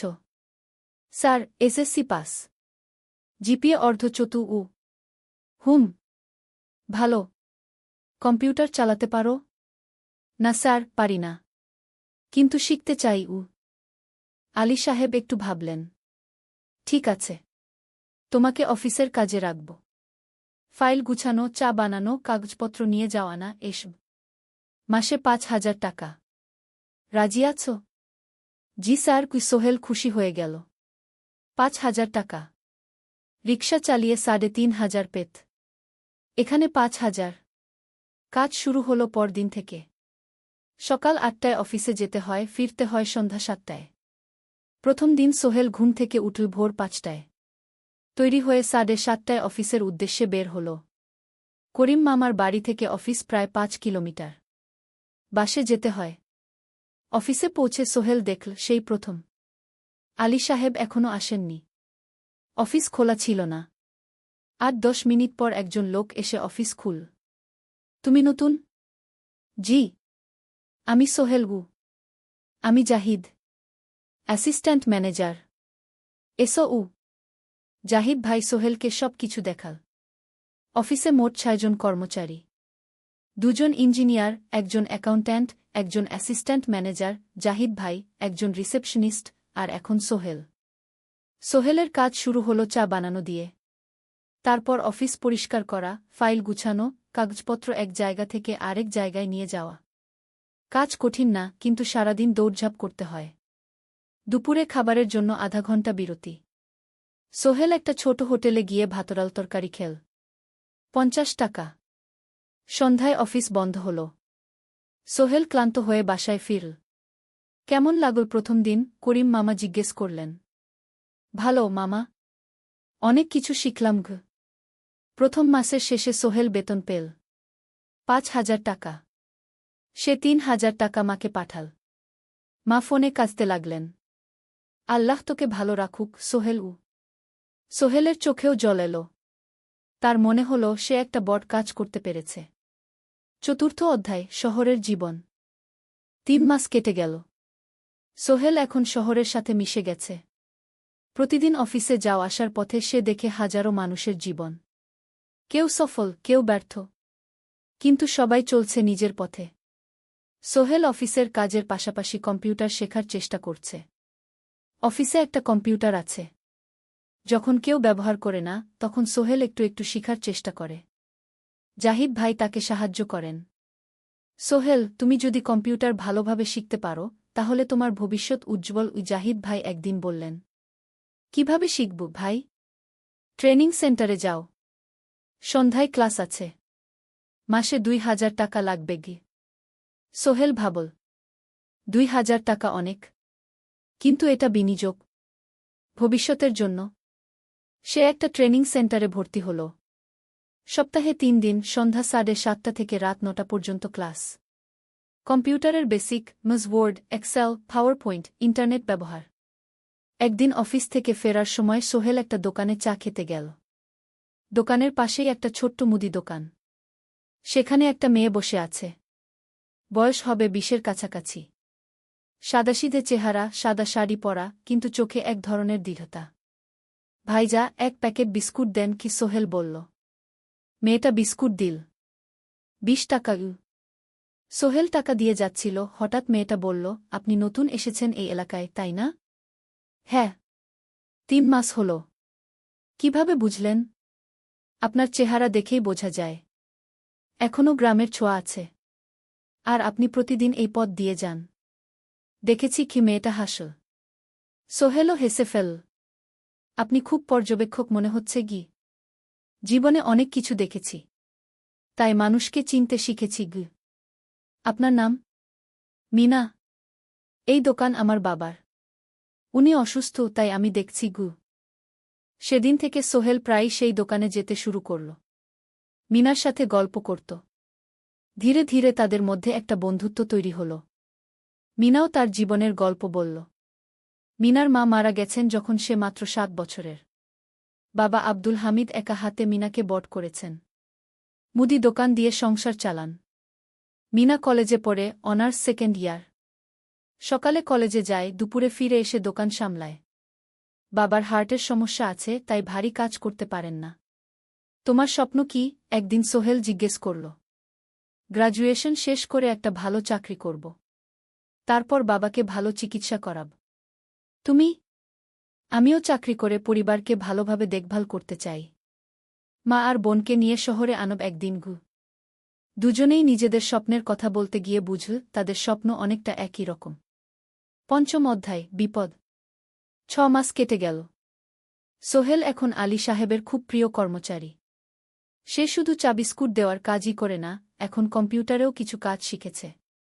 ছোটখাটো টাইপিং, ডেটা এন্ট্রি, এসব করতে পারে। আলী সাহেব খুশি হয়ে তার বেতন বাড়িয়ে 8,000 টাকা করে দিয়েছেন। একদিন রাতে সোহেল অফিস থেকে ফিরছিল। সেদিন একটু দেরি হয়ে গেছে। রাত প্রায় 9টা। সাধারণত সোহেল সন্ধ্যা 7:30টায় ফিরে। কিন্তু সেদিন অফিসে একটা জরুরি কাজ ছিল। বাস থেকে নেমে সোহেল বাড়ির দিকে হাঁটছিল। হঠাৎ একটা অন্ধকার গলিতে ৩ জন লোক তাকে ঘিরে ধরল। তাদের চেহারা দেখেই বোঝা যাচ্ছিল ভালো উদ্দেশ্য নিয়ে আসেনি। টাকা দে, তাড়াতাড়ি, একজন বলল। তার হাতে একটা ছুরি। সোহেল ভয় পেয়ে গেল। ভাই, আমার কাছে খুব কম টাকা আছে গি। যা আছে দে, তাড়াতাড়ি করো। সোহেল কাঁপতে কাঁপতে তার পকেট থেকে ৫ টাকা বের করে দিল। এই টাকা দিয়ে সে বাজার করবে ভেবেছিল। কিন্তু ছিনতাইকারীরা সন্তুষ্ট হল না। শুধু ৫ টাকা? তোর ব্যাগে কি আছে? তারা সোহেলের ব্যাগ কেড়ে নিল। ব্যাগে ছিল তার মোবাইল, কম্পিউটার ট্রেনিং সেন্টারের সার্টিফিকেট আর কিছু গুরুত্বপূর্ণ কাগজপত্র। না ভাই, ব্যাগটা ফেরত দেন। ওতে আমার জরুরি জিনিস আছে। মোবাইল নিয়ে নেন, কিন্তু ব্যাগটা দেন গু। কিন্তু ওরা শুনল না। একজন সোহেলকে জোরে ধাক্কা দিল। সোহেল পড়ে গেল। মাথা রাস্তার কংক্রিটে ধাক্কা লেগে গেল। রক্ত বের হল। ৩ জন দৌড়ে পালিয়ে গেল। কিছুক্ষণ সোহেল অজ্ঞান হয়ে পড়ে রইল। তারপর ধীরে ধীরে জ্ঞান ফিরল। মাথায় প্রচণ্ড ব্যথা। সে উঠে দাঁড়ানোর চেষ্টা করল, কিন্তু মাথা ঘুরছিল। কোনোমতে একটা দেয়াল ধরে দাঁড়াল। একজন পথচারী তাকে দেখে থামল। কি হয়েছে ভাই? ছিনতাই হয়েছে গি? এসো, আমি তোমাকে হাসপাতালে নিয়ে যাই। কিন্তু সোহেল রাজি হল না। না, ঠিক আছি, বাড়ি যেতে পারব। সে কোনোমতে করিম মামার বাড়িতে পৌঁছাল। দরজা খুলেই সালমা আপা চিৎকার করে উঠলেন। ও আল্লাহ! কি হয়েছে? করিম মামা দৌড়ে এলেন। সোহেলকে ভেতরে নিয়ে গেলেন। তার মাথায় জল ঢেলে রক্ত পরিষ্কার করলেন। ক্ষতটা বেশ গভীর। হাসপাতালে যেতে হবে কি? করিম মামা বললেন। তারা একটা অটোরিকশা নিয়ে নিকটস্থ হাসপাতালে গেলেন। ডাক্তার সোহেলের মাথায় ৩টা সেলাই দিলেন। বলল, ১ সপ্তাহ বিশ্রাম নিতে হবে। কোনো ভারী কাজ করা যাবে না। হাসপাতাল থেকে ফিরে সোহেল শুয়ে রইল। তার মনে হচ্ছিল সবকিছু শেষ হয়ে গেছে। মোবাইল চলে গেছে, গুরুত্বপূর্ণ কাগজপত্র চলে গেছে। এখন ১ সপ্তাহ অফিস করতে পারবে না। পরদিন সকালে করিম মামা আলী সাহেবকে ফোন করে সব জানালেন। আলী সাহেব বললেন, ঠিক আছে, সোহেল ভালো হয়ে এলে আসবে, চিন্তার কিছু নেই গি। মিনা যখন এই খবর শুনল, সে সন্ধ্যায় সোহেলকে দেখতে এল করিম মামার বাড়িতে। সাথে এনেছিল কিছু ফল। কি হয়েছিল? মিনা চিন্তিত গলায় জিজ্ঞেস করল। সোহেল সব বলল। মিনা রেগে গেল। এই শহরে এখন অনেক অপরাধ বেড়ে গেছে। পুলিশ কিছু করে না। তুমি পুলিশে রিপোর্ট করেছ? না, লাভ নেই। তবুও করা উচিত। তোমার মোবাইলটা হয়তো খুঁজে পাওয়া যাবে গি। করিম মামা সোহেলকে নিয়ে পুলিশ স্টেশনে গেলেন। জেনারেল ডায়েরি করলেন। কিন্তু পুলিশ খুব একটা আশা দিল না। দেখি কিছু করা যায় কিনা গু। সোহেল বুঝল মোবাইল আর ফিরবে না। সেই ১ সপ্তাহ সোহেলের জীবনের সবচেয়ে কঠিন সময় ছিল। সে শুধু শারীরিকভাবেই ক্ষতিগ্রস্ত হয়নি, মানসিকভাবেও ভেঙে পড়েছিল। প্রতিরাতে দুঃস্বপ্ন দেখত। সেই ৩ জন ছিনতাইকারীর মুখ ভুলতে পারছিল না। মিনা প্রায় প্রতিদিন আসত। তাকে সাহস দিত। তুমি হাল ছেড়ো না সোহেল। জীবনে এরকম খারাপ সময় আসে। কিন্তু এটা কাটিয়ে ওঠাই হলো আসল বীরত্ব। সোহেলের মা গ্রাম থেকে ফোন করতেন। করিম মামার মোবাইল থেকে। তুই ভালো আছিস তো? সোহেল মাকে সব সত্যি বলেনি। শুধু বলেছে, হ্যাঁ মা, ভালো আছি। একটু জ্বর হয়েছিল। এখন ভালো। ১ সপ্তাহ পর সোহেল আবার অফিসে গেল। আলী সাহেব তাকে দেখে খুশি হলেন। কেমন আছো? ভালো আছি স্যার। ঠিক আছে, তবে প্রথম কয়েকদিন হালকা কাজ করবে গু। সোহেল আবার কাজে মন দিল। কিন্তু একটা জিনিস তাকে খুব কষ্ট দিচ্ছিল, তার মোবাইল নেই। মায়ের সাথে কথা বলতে পারছে না নিয়মিত। করিম মামার মোবাইল চাইতে সংকোচ লাগে। একদিন জাহিদ ভাই তাকে ডাকলেন। সোহেল, আমার একটা পুরনো মোবাইল আছে, তুমি ব্যবহার করো? না ভাই, আমি নাও, আমার কাজে লাগছে না, তুমি রাখো গু। সোহেল কৃতজ্ঞতায় প্রায় কেঁদে ফেল। ধন্যবাদ ভাই। মোবাইল পেয়ে সোহেল প্রথমেই মাকে ফোন করল। মা খুব খুশি হলেন। এতদিন ফোন করিসনি কেন? মা, মোবাইলটা নষ্ট হয়ে গিয়েছিল। নতুন নিয়েছি। মায়ের গলায় স্বস্তি ফুটে উঠল। ষষ্ঠ অধ্যায়, নতুন সুযোগ। আরও 3 মাস কেটে গেল। সোহেল পুরোপুরি সুস্থ হয়ে গেছে। তার জীবন আবার স্বাভাবিক হয়ে এসেছে। সে এখন কম্পিউটার ট্রেনিং শেষ করেছে। সার্টিফিকেট পেয়েছে। কিন্তু একটা ঘটনা তার জীবনে বড় পরিবর্তন নিয়ে এল। একদিন সকালে আলী সাহেব তাকে ডাকলেন। সোহেল, বসো। সোহেল বসল। মনে একটু ভয় লাগছিল। আলী সাহেব কি তাকে বকবেন? সোহেল, তুমি তো এখন কম্পিউটার চালাতে পারো? জি স্যার, একটু একটু শিখেছি। ভালো। আমি তোমার কাজ দেখছি। তুমি খুব পরিশ্রমী আর সৎ। আমাদের কোম্পানিতে এরকম মানুষের দরকার। সোহেল কিছু বুঝতে পারছিল না। আমি তোমাকে একটা সুযোগ দিতে চাই। আমাদের কোম্পানি একটা ট্রেনিং প্রোগ্রাম চালু করছে নতুন কর্মচারীদের জন্য। 6 মাসের কোর্স। কম্পিউটার অ্যাকাউন্টিং, ভবন নির্মাণের হিসাব নিকাশ, প্রজেক্ট ম্যানেজমেন্ট সব শিখবে। কোম্পানি সব খরচ দেবে। ট্রেনিংয়ের সময় তোমার বেতনও চলবে। রাজি আছো? সোহেল বিশ্বাস করতে পারছিল না। স্যার, সত্যি? আমাকে এত বড় সুযোগ দিচ্ছেন? হ্যাঁ। তুমি ভালো ছেলে, পরিশ্রমী। আমি তোমাকে এগিয়ে দিতে চাই। ভবিষ্যতে তুমি এই কোম্পানির একজন গুরুত্বপূর্ণ কর্মচারী হবে। সোহেল কৃতজ্ঞতায় প্রায় কেঁদে ফেল। ধন্যবাদ স্যার। আমি কঠোর পরিশ্রম করব। আমি জানি। সেদিন সন্ধ্যায় সোহেল মিনার দোকানে গেল। মিনাকে খবরটা দিল। মিনা খুব খুশি হল। তার চোখে জল এসে গেল। তুমি পারবে সোহেল। আমি জানি। সোহেল তার মা আর বোনকেও ফোন করে খবরটা দিল। মা কাঁদতে লাগলেন। তোর বাবা বেঁচে থাকলে কত খুশি হতো। ট্রেনিং শুরু হলো পরের মাস থেকে। প্রতিদিন সকালে 3 ঘন্টা ক্লাস, তারপর বাকি সময় অফিসের কাজ। ক্লাসে 5 জন নতুন কর্মচারী। সবাই তরুণ, উৎসাহী। শিক্ষক ছিলেন একজন অভিজ্ঞ ইঞ্জিনিয়ার। নাম রহিম স্যার। তিনি খুব ভালোভাবে সব কিছু বুঝাতেন। কম্পিউটার অ্যাকাউন্টিং, এক্সেলে জটিল ক্যালকুলেশন, প্রজেক্টের বাজেট তৈরি, সময় ব্যবস্থাপনা সব। সোহেল পুরো মনোযোগ দিয়ে শিখতে লাগল। সন্ধ্যায় বাড়ি ফিরে প্র্যাকটিস করত। করিম মামার ছেলের কাছ থেকে একটা ল্যাপটপ ধার নিত কখনো কখনো। 6 মাস পরে ট্রেনিং শেষ হল। সবাই সার্টিফিকেট পেল। আলী সাহেব একটা অনুষ্ঠান করলেন। সোহেল সেরা পারফর্মার হিসেবে একটা বিশেষ পুরস্কার পেল, 5,000 টাকা বোনাস।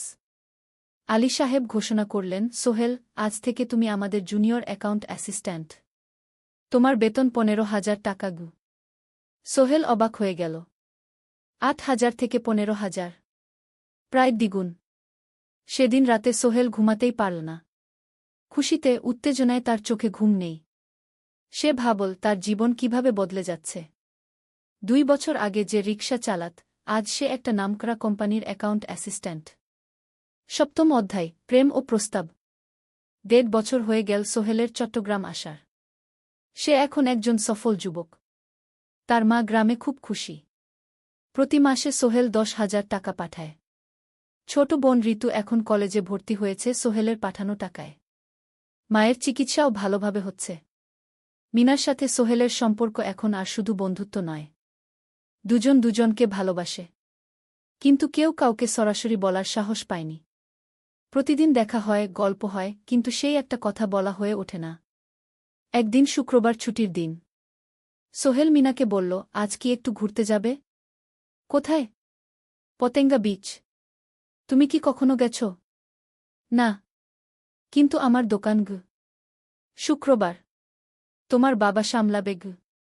মিনা রাজি হয়ে গেল। দুপুরে দুজনে বাস নিয়ে পতেঙ্গা গেল। সমুদ্র দেখে মিনা অবাক হয়ে গেল। কি সুন্দর। দুজনে বালিতে বসল।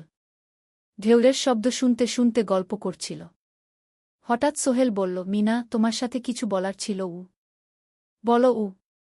সোহেল একটা লম্বা শ্বাস নিল। তুমি জানো, আমি তোমাকে ভালোবাসি। মিনা হাসল। তার চোখ ভিজে গেল। জানি। আমিও তোমাকে ভালোবাসি সোহেল। সোহেল অবাক হয়ে গেল। সত্যি? হ্যাঁ। অনেক দিন ধরেই জানি। তুমি আমার জীবনে এসে সব কিছু বদলে দিয়েছ। তোমার সাথে থাকলে আমার মনে হয় আমি যে কোনো কিছু করতে পারব। দুজনে কিছুক্ষণ চুপ করে বসে রইল। সমুদ্রের ঢেউ এসে পায়ে লাগছিল। সূর্য পশ্চিমে ঢলে পড়ছে। আকাশ লালকুমলা হয়ে গেছে। কিন্তু আমার বাবার সাথে কথা বলতে হবে কি? মিনা বলল। আমি তৈরি। যখন বলবে তখন বলবো। পরের সপ্তাহে সোহেল মিনার বাবার সাথে কথা বলল। আব্দুল হামিদ সাহেব প্রথমে একটু দ্বিধা করলেন। তুমি কোনো পরিবারের ছেলে? তোমার বাবা কি করতেন? সোহেল সব সত্যি বলল। তার বাবা ছিলেন স্কুল শিক্ষক। মারা গেছেন 10 বছর আগে। মা গ্রামে থাকেন। ছোট বোন কলেজে পড়ে। তুমি নিজে কি করো? আমি আলামিন কনস্ট্রাকশন কোম্পানিতে জুনিয়র অ্যাকাউন্ট অ্যাসিস্ট্যান্ট। মাসে 15,000 টাকা বেতন। আব্দুল হামিদ সাহেব ভাবলেন। তারপর বললেন, দেখো মিনা আমার একমাত্র সন্তান। তার মা নেই। আমি একা তাকে বড় করেছি। আমি চাই মিনা একজন ভালো ছেলের সাথে বিয়ে হোক। তুমি দেখতে ভালো ছেলে মনে হচ্ছে। কিন্তু আমাকে তোমার মায়ের সাথে দেখা করতে হবে। তোমার পরিবারকে জানতে হবে। জি আঙ্কেল। আমি ব্যবস্থা করছি। সোহেল খুশিতে আটখানা। সে সেদিন রাতেই তার মাকে ফোন করল। মাকে সব বলল। মা প্রথমে অবাক হলেন। তারপর খুশি হলেন। মিনা মেয়েটা কেমন? খুব ভালো মা। তুমি দেখলে পছন্দ করবে। ঠিক আছে। আমি আর ঋতু আসছি চট্টগ্রাম। 2 সপ্তাহ পর সোহেলের মা আর বোন চট্টগ্রাম এলো। সোহেল তাদের নিয়ে মিনার বাড়িতে গেল। 2 পরিবার একসাথে বসল। মিনার বাবা সোহেলের মাকে দেখে খুশি হলেন। সোহেলের মা সহজ সরল ভদ্রমহিলা। আপনার ছেলে খুব ভালো। মিনা তাকে পছন্দ করে। আমিও রাজি। আব্দুল হামিদ সাহেব বললেন। আমার সোহেল সৎ ছেলে। মিনাকে খুব ভালোবাসে। আমি জানি ও মিনাকে সুখে রাখবে। কি সোহেলের মা বললেন। বিয়ের তারিখ ঠিক হল 3 মাস পর। এই 3 মাসে সোহেল যথেষ্ট টাকা জমাবে। বিয়ে হবে সাদামাটা কিন্তু সুন্দর। 8ম অধ্যায় নতুন পথ। 3 মাস কেটে গেল দ্রুত। সোহেল প্রতিদিন কঠোর পরিশ্রম করছিল। অফিসে তার কাজের প্রশংসা হচ্ছে। আলী সাহেব তাকে এখন ছোটখাটো প্রজেক্টের হিসাব দেখতে দিচ্ছেন। সোহেল তার সঞ্চিত টাকা দিয়ে বিয়ের আয়োজন করল। বিয়ে হল মিনার বাড়ির কাছের একটা কমিউনিটি সেন্টারে। খুব বেশি লোক আসেনি। 2 পরিবারের আত্মীয় স্বজন আর অফিসের কয়েকজন সহকর্মী। কিন্তু অনুষ্ঠান ছিল খুব সুন্দর। সোহেল যখন মিনাকে বিয়ের পোশাকে দেখল তার মনে হল পৃথিবীর সবচেয়ে সুন্দর মেয়ে সে। লাল শাড়ি পরা, মুখে হালকা মেকআপ, কিন্তু তার স্বাভাবিক সৌন্দর্য ছিল আসল। বিয়ের পর সোহেল একটা ছোট্ট ফ্ল্যাট ভাড়া নিল। 2 রুমের ফ্ল্যাট, মাসে ভাড়া 5,000 টাকা। মিনা এখনও তার পড়াশোনা চালিয়ে যাচ্ছে। আরও 1 বছর বাকি গ্র্যাজুয়েশন শেষ হতে। সোহেলের মা আর বোন গ্রামে ফিরে গেল। মা বলে গেলেন, সোহেল, মিনাকে ভালো রাখিস। মেয়েরা অনেক ত্যাগ করে সংসার করতে। জানি মা। নতুন জীবন শুরু হল। সোহেল সকালে অফিসে যায়, সন্ধ্যায় ফেরে। মিনা সকালে কলেজে যায়, দুপুরে ফিরে রান্না করে, ঘর গোছায়। সন্ধ্যায় দুজনে একসাথে বসে পড়াশোনা করে, গল্প করে, টিভি দেখে। জীবন সুন্দর ছিল। কিন্তু চ্যালেঞ্জও ছিল। মাসিক খরচ, ভাড়া 5,000, বাজার 3,000, বিদ্যুৎ গ্যাস 1,000, মায়ের জন্য 5,000, মিনার কলেজের খরচ 1,200। মোট প্রায় 14,000 টাকা। বাঁচত মাত্র 1,000 খানেক। কিন্তু সোহেল হাল ছাড়ল না। সে সন্ধ্যায় একটা কম্পিউটার ট্রেনিং সেন্টারে পার্ট টাইম পড়ানো শুরু করল। সপ্তাহে 3 দিন 2 ঘন্টা করে। এতে মাসে আরও 3,000 টাকা আসতে লাগল। মিনাও বসে থাকল না। সে বাড়িতে বসে কয়েকজন স্কুলের ছাত্রছাত্রীকে টিউশন পড়াতে শুরু করল। মাসে 2,000 টাকা আয়। এভাবে কেটে গেল 6 মাস। দুজন মিলে পরিবার চালাচ্ছে, স্বপ্ন দেখছে। একদিন সোহেল বলল, মিনা, আমি একটা নতুন স্বপ্ন দেখছি। কি? আমি নিজে একটা ছোট্ট কনস্ট্রাকশন কোম্পানি খুলতে চাই। ছোট ছোট প্রজেক্ট নেব। বাড়ি মেরামত, ছোট বিল্ডিং বানানো, এসব। তোমার কি যথেষ্ট অভিজ্ঞতা আছে? আছে। আমি 2 বছর ধরে এই কাজের সাথে জড়িত। অনেক কিছু শিখেছি। আর আলী সাহেবও আমাকে সাহায্য করবেন গু। কিন্তু টাকা কোথায়? কোম্পানি খুলতে তো অনেক টাকা লাগবে গি। আমি জমাচ্ছি। আরও 1 বছর কাজ করব। তারপর চেষ্টা করব উ। মিনা তাকে সমর্থন দিল। তুমি পারবে। তোমার মধ্যে সেই শক্তি আছে গি। নবম অধ্যায়, চ্যালেঞ্জের সময়। কিন্তু ভাগ্য সবসময় অনুকূলে থাকে না। সোহেল যখন স্বপ্ন দেখছিল নিজের কোম্পানি খোলার, তখনই একটা বড় সমস্যা এলো। আলী সাহেবের কোম্পানি একটা বড় প্রজেক্ট পেয়েছিল। একটা 10তলা বিল্ডিং বানানোর কাজ। কিন্তু প্রজেক্টের প্রধান ইনভেস্টর হঠাৎ পালিয়ে গেল। তিনি কোম্পানির কাছ থেকে প্রায় 50 লাখ টাকা নিয়ে গেছেন, কিন্তু কাজ শেষ হয়নি। কোম্পানি বড় ক্ষতির মুখে পড়ল। আলী সাহেব অনেক কর্মচারীকে ছাঁটাই করতে বাধ্য হলেন। প্রায় 10 জনকে চাকরি থেকে বাদ দিলেন। বাকিদের বেতন কমাতে হল। সোহেলকে আলী সাহেব ডেকে বললেন, সোহেল, আমি তোমাকে রাখতে চাই। তুমি বিশ্বস্ত কর্মচারী। কিন্তু তোমার বেতন কমাতে হবে। 15,000 থেকে 10,000 উ। সোহেল মনে মনে চিন্তায় পড়ে গেল। 10,000 টাকায় সংসার চলবে কিভাবে? মায়ের খরচ, ভাড়া, বাজার সব মিলিয়ে তো 14,000 টাকা লাগে। কিন্তু সে কিছু বলল না। ঠিক আছে স্যার উ। বাড়ি ফিরে সোহেল মিনাকে সব বলল। মিনা চিন্তিত হয়ে গেল। এখন কি হবে? চিন্তা করো না। আমি পার্ট টাইম টিউশনির সময় বাড়াব। আর তুমিও বেশি করে টিউশন নাও উ। কিন্তু আমার তো পড়াশোনাও আছে গি। জানি। কিন্তু এখন এটাই করতে হবে গু। সোহেল সন্ধ্যায় আরও 2টো জায়গায় পার্ট টাইম কাজ খুঁজল। একটা দোকানের সন্ধ্যায় হিসাব দেখার কাজ পেল। মাসে 2,000 টাকা। আরেকটা জায়গায় সপ্তাহান্তে কম্পিউটার রিপেয়ারের কাজ পেল। মাসে 1,500 টাকা। মিনাও 3 জন নতুন স্টুডেন্ট নিল টিউশনে। তার আয় বাড়ল 2,000 থেকে 3,500-এ। কঠিন সময় ছিল। সোহেল সকাল 8টায় অফিসে যেত, সন্ধ্যা 6টায় ফিরত। তারপর একটু বিশ্রাম নিয়ে 7:30টায় বের হতো পার্ট টাইম কাজে। রাত 10টায় বাড়ি ফিরত। রবি সোমবার কম্পিউটার রিপেয়ারের কাজ। মিনাও সকালে কলেজে যেত, দুপুরে ফিরে রান্না করত, তারপর বিকেলে টিউশন পড়াত। রাতে খাওয়া দাওয়ার পর পড়াশোনা করত। দুজনেরই শরীর খারাপ হতে শুরু করল। সোহেল একদিন অফিসে অজ্ঞান হয়ে পড়ে গেল। ডাক্তার দেখাতে নিয়ে গেল। ডাক্তার বলল, অতিরিক্ত পরিশ্রম। শরীরে পুষ্টির অভাব। ঠিকমতো খাচ্ছেন না মনে হচ্ছে গি। সত্যি কথা, খরচ বাঁচাতে সোহেল আর মিনা অনেক সময় কম খেত। মাংস মাছ কিনত সপ্তাহে 1 দিন। বাকি সময় শাকসবজি, ডাল। মিনা সোহেলকে বলল, আর নয় সোহেল। তুমি এভাবে নিজেকে শেষ করে ফেলছ। আমার পড়াশোনা বন্ধ করে দিই। আমি ফুল টাইম চাকরি করি গি। না, সোহেল জোর দিয়ে বলল। তোমার পড়াশোনা বন্ধ হবে না। আরও মাত্র 6 মাস বাকি। তুমি গ্রাজুয়েট হবেই গি। কিন্তু তুমি উ। আমি ঠিক হয়ে যাব। চিন্তা করো না গে। কিন্তু পরিস্থিতি আরও খারাপ হলো যখন সোহেলের মায়ের অসুখ হল। হার্টের সমস্যা। হাসপাতালে ভর্তি করতে হল। খরচ 50,000 টাকা। সোহেলের হাতে এত টাকা কোথায়? সে করিম মামার কাছে ধার চাইল। করিম মামা 20,000 টাকা দিলেন। বাকি 30,000 টাকা সোহেল একটা এনজিও থেকে ঋণ নিল। সুদের হার মাসে 2%। মায়ের চিকিৎসা হল। তিনি সুস্থ হয়ে গেলেন। কিন্তু সোহেল এখন ঋণের বোঝায় পড়ে গেল। প্রতি মাসে 3,000 টাকা করে কিস্তি দিতে হবে।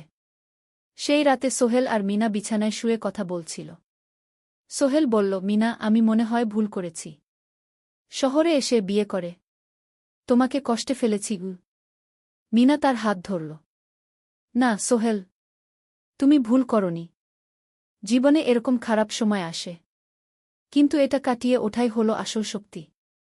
আমরা একসাথে আছি। একসাথে থাকব। সব কিছু ঠিক হয়ে যাবে উ। মিনার কথায় সোহেল একটু সাহস পেল। হ্যাঁ, হাল ছাড়া যাবে না। 10ম অধ্যায়, আলোর দিকে। 3 মাস পরে পরিস্থিতি একটু ভালো হতে শুরু করল। আলী সাহেবের কোম্পানি একটা নতুন প্রজেক্ট পেল। একটা স্কুল বিল্ডিং বানানোর কাজ। কোম্পানি আবার স্থিতিশীল হতে শুরু করল। আলী সাহেব সোহেলকে ডেকে বললেন, সোহেল, আমি তোমার কঠোর পরিশ্রম দেখেছি। খারাপ সময়েও তুমি কোম্পানি ছেড়ে যাওনি। আমি কৃতজ্ঞ। আজ থেকে তোমার বেতন আবার 15,000 টাকা। সোহেল খুশি হয়ে গেল। ধন্যবাদ স্যার। মিনাও গ্র্যাজুয়েশন শেষ করল। ভালো ফলাফল করল। সে এখন চাকরি খুঁজছে। একদিন মিনা একটা প্রাইভেট স্কুলে শিক্ষিকার ইন্টারভিউ দিতে গেল। ইন্টারভিউ ভালো হল। তাকে নিযোগ দেওয়া হল। বেতন 12,000 টাকা। সেদিন সন্ধ্যায় দুজনে মিলে একটা ছোট্ট পার্টি করল। একটা বিরিয়ানি কিন, কোমল পানীয় কিন। দুজনে মিলে খেল। আমরা পেরেছি, সোহেল মিনা বলল। হ্যাঁ, আমরা পেরেছি গু। এখন দুজনের মিলিয়ে আয় 27,000 টাকা। খরচ চালানোর পর প্রায় 10,000 টাকা বাঁচে। সোহেল এই টাকা দিয়ে লোন শোধ করতে শুরু করল। পার্ট টাইম কাজগুলো ছেড়ে দিল। শরীরের যত্ন নেওয়া শুরু করল। আরও 6 মাস পরে সোহেলের কাছে একটা বড় সুযোগ এল। আলী সাহেব একদিন তাকে ডাকলেন। সোহেল, তুমি কি নিজের ব্যবসা করতে চাও? স্যার, আমি তোমাকে একটা ছোট্ট প্রজেক্ট দিতে চাই। একটা 3 তলা বিল্ডিংয়ের কনস্ট্রাকশন। তুমি ম্যানেজ করবে। আমি শুধু সুপারভাইজ করব। লাভের 50% তোমার গু। সোহেল ভাবল, এটা একটা বড় সুযোগ। কিন্তু ঝুঁকিও আছে। যদি কাজটা ভালোভাবে না হয়? স্যার, আমি চেষ্টা করব। কিন্তু যদি ভুল হয়? ভুল হবে না। আমি তোমার উপর বিশ্বাস রাখছি। তুমি পারবে গু। সোহেল রাজি হয়ে গেল। এই প্রজেক্ট তার জীবনে টার্নিং পয়েন্ট হতে পারে। 11 অধ্যায়, স্বপ্ন পূরণের পথে। পরের 6 মাস সোহেল খুব কঠোর পরিশ্রম করল। প্রজেক্টটা ম্যানেজ করা সহজ ছিল না। শ্রমিক নিযোগ, ম্যাটেরিয়াল কেনা, কাজের তদারকি, সময়মতো কাজ শেষ করা, সব দায়িত্ব তার। প্রথম 2 মাস খুব চাপের মধ্যে গেল। একদিন একজন শ্রমিক কাজ করতে গিয়ে আহত হল। সোহেল তাকে হাসপাতালে নিয়ে গেল, তার চিকিৎসার খরচ দিল। এতে প্রজেক্টের বাজেট একটু বাড়ল, কিন্তু সোহেল জানত এটা করা দরকার। আরেকদিন ভুল ম্যাটেরিয়াল ডেলিভারি হল। সোহেল সেগুলো ফেরত পাঠাল, সঠিক জিনিস আনাল। এতে 3 দিন দেরি হল, কিন্তু কাজের মান ঠিক রইল। মিনা তাকে সবসময় সাপোর্ট করছিল। সে এখন চাকরিতে স্থিতিশীল। স্কুলের বাচ্চারা তাকে পছন্দ করে। প্রিন্সিপাল তার কাজে খুশি। প্রজেক্ট শেষ হল 6 মাসে। সময়মতো, বাজেটের মধ্যে। বিল্ডিংয়ের মালিক খুব খুশি হলেন। তিনি আলী সাহেবকে ধন্যবাদ দিলেন। আলী সাহেব বললেন, ধন্যবাদ আমাকে না, এই ছেলেকে দিন। সোহেল পুরো প্রজেক্ট ম্যানেজ করেছে গু। প্রজেক্ট থেকে মোট লাভ হল 3 লাখ টাকা। সোহেল পেল 1.5 লাখ টাকা। তার জীবনে এত টাকা এই প্রথম। সে করিম মামার ঋণ শোধ করল। এনজিওর বাকি ঋণ শোধ করল। তারপর তার মাকে 50,000 টাকা পাঠাল। মা দিয়ে গ্রামের বাড়িটা একটু মেরামত করাল, বোন ঋতুর জন্য একটা ল্যাপটপ কিনল। বাকি টাকা দিয়ে সোহেল একটা ব্যাংক অ্যাকাউন্টে জমা রাখল। ভবিষ্যতের জন্য। আলী সাহেব সোহেলকে আরও 2টো প্রজেক্ট দিলেন। এবার একটু বড়। সোহেল আত্মবিশ্বাসের সাথে সেগুলোও শেষ করল। 2 বছর পরে সোহেল সিদ্ধান্ত নিল, এবার নিজের কোম্পানি খোলার সময় এসেছে। 10 অধ্যায়, নতুন শুরু। সোহেল তার সব জমানো টাকা দিয়ে একটা ছোট্ট অফিস ভাড়া নিল। 2 রুমের অফিস। একটা রুমে কাজের জায়গা, আরেকটায় ছোট্ট মিটিং রুম। অফিসের সামনে একটা বোর্ড লাগাল, Sohel construction and development. Mina তাকে সাহায্য করছিল। সে অফিসের অ্যাকাউন্টস দেখত সন্ধ্যায় স্কুল থেকে ফিরে। দুজন মিলে একটা টিম। প্রথমে ছোট ছোট কাজ নিল। বাড়ি মেরামত, দোকান সংস্কার, ছোট বিল্ডিং কনস্ট্রাকশন। কাজের মান ভালো রাখার চেষ্টা করল। সময়মতো শেষ করল। দাম ন্যায্য রাখল। ধীরে ধীরে সোহেলের সুনাম ছড়িয়ে পড়ল। মানুষ তাকে বিশ্বাস করত। তার কাছে নতুন নতুন কাজ আসতে লাগল। প্রথম বছর খুব কষ্ট হল। কখনো লাভ হতো, কখনো লস। কিন্তু সোহেল থেমে থাকল না। সে শিখতে লাগল ব্যবসা কিভাবে চালাতে হয়। দ্বিতীয় বছরে পরিস্থিতি ভালো হল। সোহেল এখন 3 জন স্থায়ী কর্মচারী নিযোগ দিল। একজন ইঞ্জিনিয়ার, একজন সুপারভাইজার, একজন অফিস সহায়ক। তৃতীয় বছরে একটা বড় প্রজেক্ট পেল। একটা স্কুল বিল্ডিং বানানোর কাজ। 5 তলা বিল্ডিং। সোহেল পুরো মনোযোগ দিয়ে কাজটা করল। শ্রমিকদের ভালো বেতন দিল, ভালো ম্যাটেরিয়াল ব্যবহার করল, সময়মতো কাজ শেষ করল। স্কুল কর্তৃপক্ষ খুব খুশি হল। তারা সোহেলের কাজের প্রশংসা করল। এই প্রজেক্ট থেকে সোহেল প্রায় ৫ লাখ টাকা লাভ করল। এই টাকা দিয়ে সে আরও ভালো একটা অফিস নিল, আরও কর্মচারী নিযোগ দিল। এখন তার কোম্পানিতে ১০ জন স্থায়ী কর্মচারী। প্রজেক্ট অনুযায়ী আরও শ্রমিক নিযোগ দেওয়া হয়। ১৪ অধ্যায় পরিবার। এদিকে সোহেল আর মিনার সংসারেও খুশির খবর এল। মিনা গর্ভবতী। ৯ মাস পর তাদের একটা মেয়ে হল। নাম রাখল সারা। সারা যখন জন্মাল, সোহেলের মা আর বোন চট্টগ্রামে এল। মা ১ মাস থেকে গেলেন। মিনাকে সাহায্য করলেন। সোহেল এখন একটা বড় ফ্ল্যাট ভাড়া নিয়েছে। ৩ রুমের ফ্ল্যাট। একটা রুমে সোহেল, মিনা, একটায় সারা, আরেকটায় অতিথি রুম। মায়ের জন্য সোহেল সিদ্ধান্ত নিল তাকে চট্টগ্রামে নিয়ে আসবে। গ্রামে একা থাকা ঠিক না। কিন্তু মা রাজি হলেন না। না বাবা, আমি গ্রামেই থাকব। এখানে আমার পরিচিত মানুষ আছে। তোর বোনকে নিয়ে যা। ও ঢাকায় পড়ছে, চট্টগ্রামে এনে ভালো কোথাও ভর্তি করিয়ে দেগি। সোহেল তাই করল। ঋতুকে চট্টগ্রাম বিশ্ববিদ্যালয়ে ভর্তি করিয়ে দিল। ঋতু এখন সোহেলের ফ্ল্যাটে থাকে, বিশ্ববিদ্যালয়ে পড়ে। সোহেলের মনে হল তার জীবন এখন পরিপূর্ণ। স্ত্রী, মেয়ে, বোন সবাই তার কাছে। ব্যবসা ভালো চলছে। মা গ্রামে সুখে আছেন। ১৪ অধ্যায় সফলতার শিখরে। ৫ বছর কেটে গেল। সোহেল এখন একজন সফল উদ্যোক্তা। তার কোম্পানি কি সোহেল কনস্ট্রাকশন অ্যান্ড ডেভেলপমেন্ট এখন চট্টগ্রামে বেশ পরিচিত। প্রায় ৩০ জন কর্মচারী তার অধীনে কাজ করে। সোহেল এখন শুধু ছোট প্রজেক্ট করে না, বড় বড় প্রজেক্টও করে। একটা ৮তলা বিজনেস কমপ্লেক্স বানানোর কাজ পেয়েছে। একটা হাসপাতাল বিল্ডিং বানাচ্ছে। মিনা এখনও স্কুলে পড়ায়। সে এখন ভাইস প্রিন্সিপাল। সাথে সোহেলের কোম্পানির অ্যাকাউন্টস ম্যানেজার। দুজন মিলে ব্যবসা চালা। সারা এখন ৪ বছরের। স্কুলে ভর্তি হয়েছে। খুব চালাক মেয়ে। ঋতু বিশ্ববিদ্যালয় থেকে গ্রাজুয়েট হয়ে একটা ব্যাংকে চাকরি পেয়েছে। একদিন আলী সাহেব